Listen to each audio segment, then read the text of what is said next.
नमामि शमीशाननिर्वाणरूपं विभुं व्यापकं ब्रह्मवेदस्वरूपं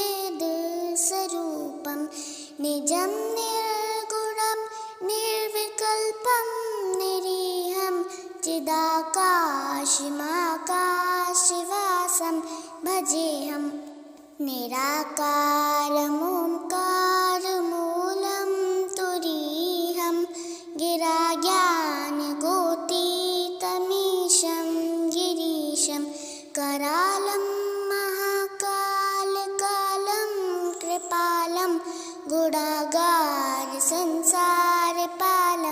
नतोऽहं तुषाराद्रशङ्काशघोरं गम्भीरं मनोभूतकोटिप्रभासी शरीरं स्फुरन्मौलिकल्लोलिनी चारुगङ्गा लसद्भालभालेन्दुकण्ठे भुजङ्गा चलत्कुण्डलम्बुसुनेत्रं विशालं प्रसन्नाननं नीलकण्ठं दयालं मृगाधीशचर्माम्बरं मुण्डबालं प्रियं शङ्करं सर्वनाथं भजामि प्रचण्डं प्रकष्टं प्रगल्भं परेशम् अखण्डम् अजं भानुकोटिप्रकाशं त्रियाशूलनिर्मूलनं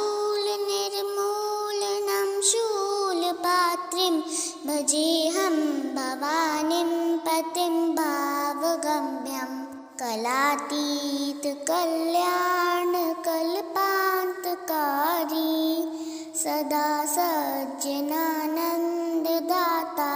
पुरारी चिदानन्दसन्दोह मोहापहारी प्रसीद प्रसीद प्रभो मन्मथारी नयावत् उमानाथ पादारविन्दं भजन्ति लोके परे वा नराणां न तावत् सुखं शान्तिसन्तापनाशं प्रसीद प्रभो सर्वभूतादिवासं न जानामि योगं जपं नैव पूजां नतोऽहं सदा सर्वदा सम्भुतुभ्यां जराजन्मदुःखोगताप्यमानं प्रभो पाहि आपन्नमामि शम्भो जटाडवीगलज्ज्वलप्रभावपाविदस्थले गले विलम्ब्य लम्बिताम्बुजङ्गतो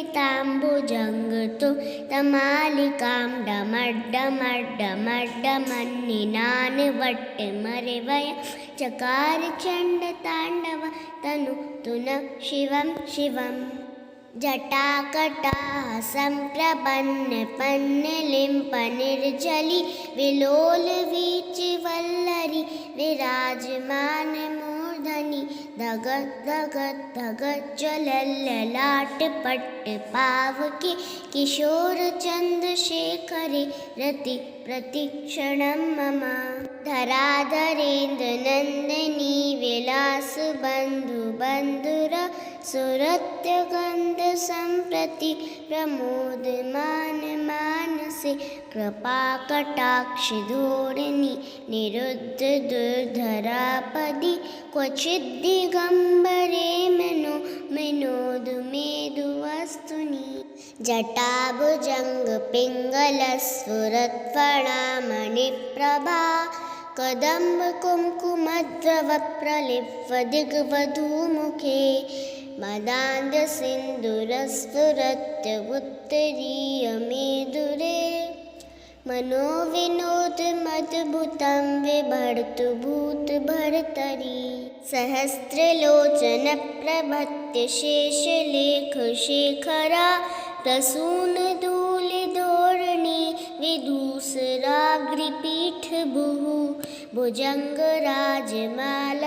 निबद्धजाटजूटक श्रिये चिराय जायतां चकोरबन्धुशेखरः ललाटचत्वर्जलद्धनन्जय सुफलिङ्गभा निपीतपच्छसायकं नमन्निलिम्पनायकं सुधामयूखुलेखया विराजमानशेखरां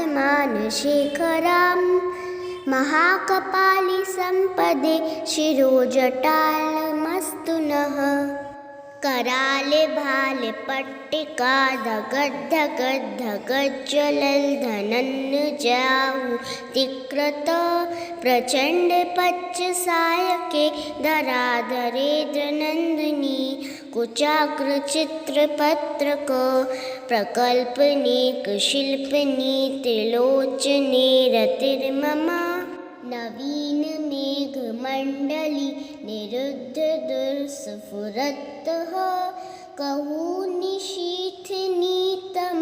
प्रबन्धबद्धकन्धरः निलिम्पनिर्झरीधरस्तनोतु कृते सिन्दूरः कलानिधानबन्धुर श्रियं जगद्धुरन्धरः प्रफुल्लनीलपङ्कज प्रपच्चकालिमप्रभा वलम्बिकण्ठकन्दली रुचिप्रबद्धकन्धरम् स्मरच्छिदं पुरच्छिदं भवच्छिदं मखच्छिदं गजच्छिदान्धकच्छिदं तमन्तकच्छिदं भजे अगर्व सर्वमङ्गला कला कदम्बमञ्जरी रसप्रवाह माधुरी वृजम्भणा मधुव्रतम् स्मरान्तकं पुरान्तकं भवान्तकं मखान्तकं गजान्तकान्धकान्तकं तमन्तकान्तकं भजे जयत्वद भ्रविभ्रम भ्रमद्भुजङ्गमश्वस ध्वनिर्निगर्मतक्रमस्फुरत्करालभाल हवयावटः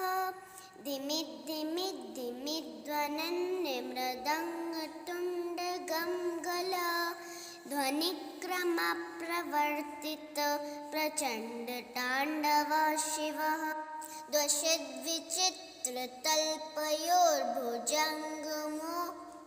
दशद्विचित्रतल्पयोर्भुजङ्गमोक्तिकसृजोरः गरिष्ठिठर्रतन्निलोष्ठयोः सुहृदविष्पक्षपक्षयोः तडारविन्दचक्षुषोः प्रजामही महेन्द्रयोः समं प्रविक् कदा सदा शिवं भजाम्यहं कदा निलिम्पनिर्झरीनिकुञ्जकोटरे वसन् विमुक्तदुर्मती सदा शिरस्तमञ्जलिवहनः विमुक्तलोललोचनो ललामभाललग्नकः शिवेति मन्त्रमुच्चरन् कदा सुखी भवाम्यहम् निलिम्पनाथ नागरी कदम्बमूलमल्लिका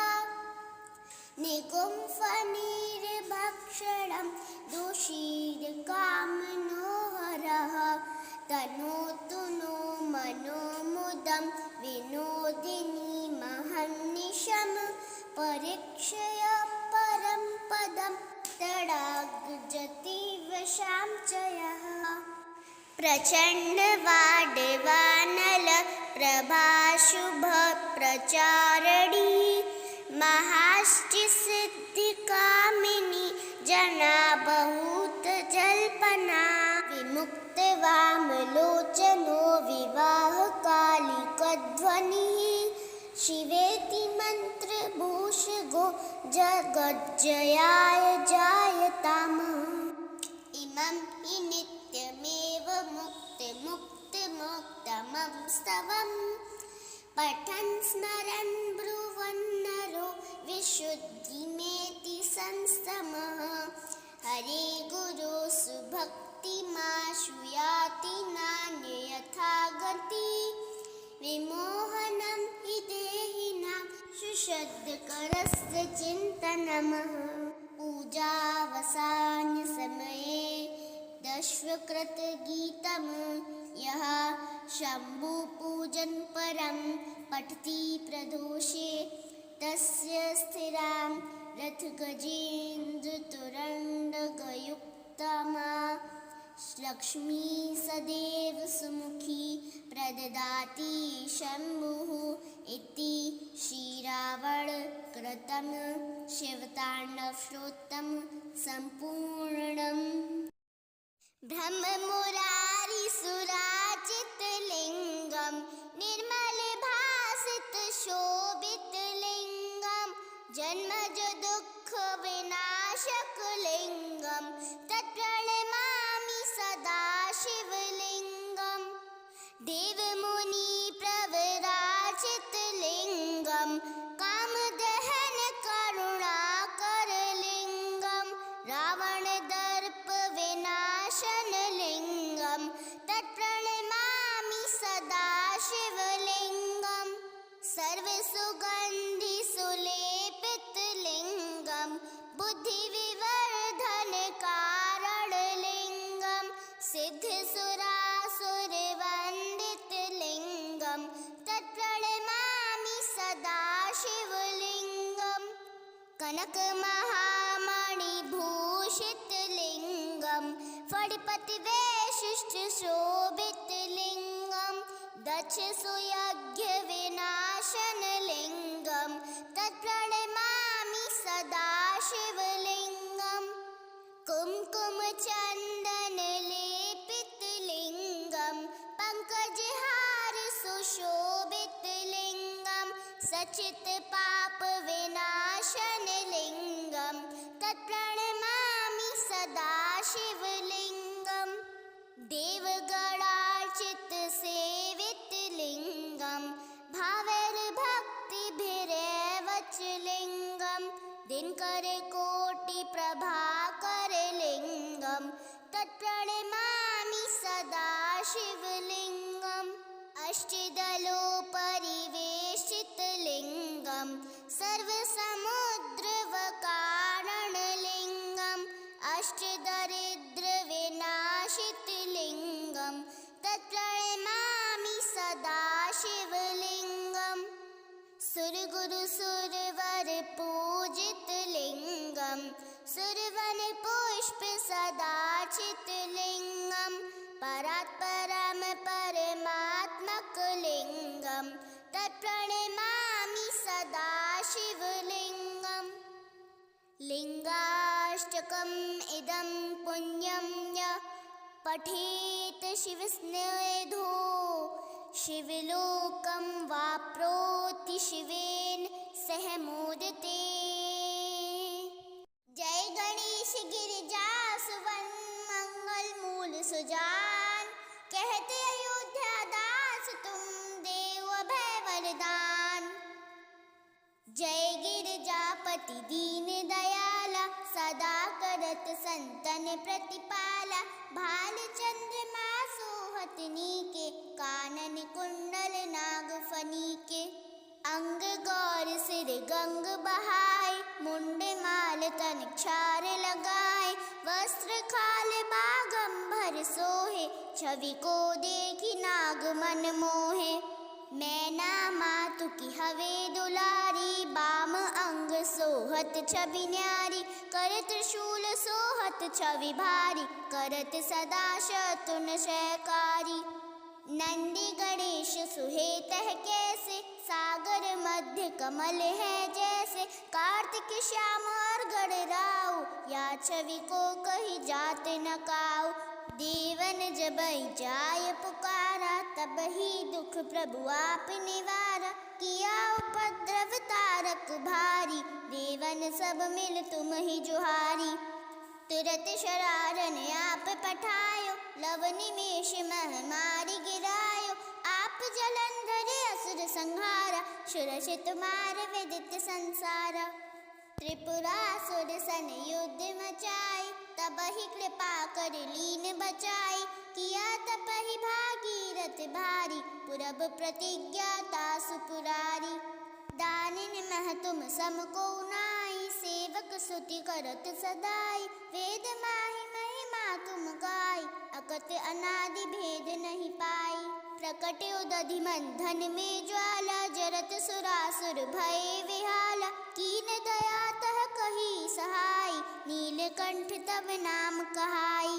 पूजन रामचंद्र जब कीना, जीत के लंक विभीषण दीना, सहस कमल में हो रहे धारी, कीन परीक्षा तब ही त्रिपुरारी। एक कमल प्रभु राखे उजोई, कमल नयन पूजन चह सोई, कठिन भक्ति देखी प्रभु शंकर, भये प्रसन्न दिए इच्छित वर। जय जय जय अनंत अविनाशी, करत कृपा सबके घटवासी, दुष्ट सकल नित मोहि सतावे, भ्रमत रहो मोहि चैन नावे। त्राहि त्राहि में नाथ पुकारो, यह अवसर मोहि आन उबारो, ले त्रिशूल शत्रुन को मारो, संकट से मोहि आन उबारो। मात पिता भ्राता सब कोई, संकट में पूजत नहीं कोई, स्वामी एक है आस तुम्हारी, आए हरऊ मम संकट भारी। धन निर्धन को देत सदाई, जो कोई जाचे सो फल पाई, अस्तुति कह विधि करो तुम्हारी, क्षमहु नाथ अब चूक हमारी। शंकर हो संकट के नाशन, मंगल कारण विघ्न विनाशन, योगी यत मुनि ध्यान लगावे, नारद शारद शीश नवावे। नमो नमो जय नमः शिवाय, सुर ब्रह्मादिक पार न पाए, जो यह पाठ करे मन लाई, तापर होत है शंभु सहाय। रनिया जो कोई हो अधिकारी, पाठ करे सो पावन हारी, पुत्र होन की इच्छा जोई, निश्चय शिव प्रसाद ते होई। पंडित त्रयोदशी को लावे, ध्यान पूर्वक होम करावे, त्रयोदशी व्रत करे हमेशा, तन नहीं ताके रहे कलेश। धूप दीप नैवेद्य चढ़ावे, शंकर सम्मुख पाठ सुनावे, जन्म जन्म के पाप नसावे, अंत धाम शिवपुर में पावे। कहे अयोध्या दास तुम्हारी, जानि सकल दुख हरऊ हमारी। नित्य नेम उठि प्रात ही, पाठ करो 40, तुम मेरी मनोकामना पूर्ण करो जगदीश। मगसर छठी है मंत्र तू, संवत 64 जान, अस्तुति 40 शिव ही पूर्ण कीन कल्याण। ओम नमः शिवाय, ओम नमः शिवाय, हर हर बोले नमः शिवाय। ओम नमः शिवाय, ओम नमः शिवाय, हर हर बोले नमः शिवाय। ओम नमः शिवाय, ओम नमः शिवाय, हर हर बोले नमः शिवाय। ओम नमः शिवाय, ओम नमः शिवाय, हर हर बोले नमः शिवाय। ओम त्र्यंबकं यजामहे, सुगंधिं पुष्टिवर्धनम्, उर्वारुकमिव बन्धनान्, मृत्योर्मुक्षीयमामृतात्। ॐ त्र्यंबकं यजामहे, सुगंधिं पुष्टिवर्धनम्, उर्वारुकमिव बन्धनान्, मृत्योर्मुक्षीयमामृतात्। ॐ त्र्यंबकं यजामहे, सुगंधिं पुष्टिवर्धनम्, उर्वारुकमिव बन्धनान्, मृत्योर्मुक्षीयमामृतात्। ॐ त्र्यंबकं यजामहे, सुगंधिं पुष्टिवर्धनम्, उर्वारुकमिव बन्धनान्, मृत्योर्मुक्षीयमामृतात्। ॐ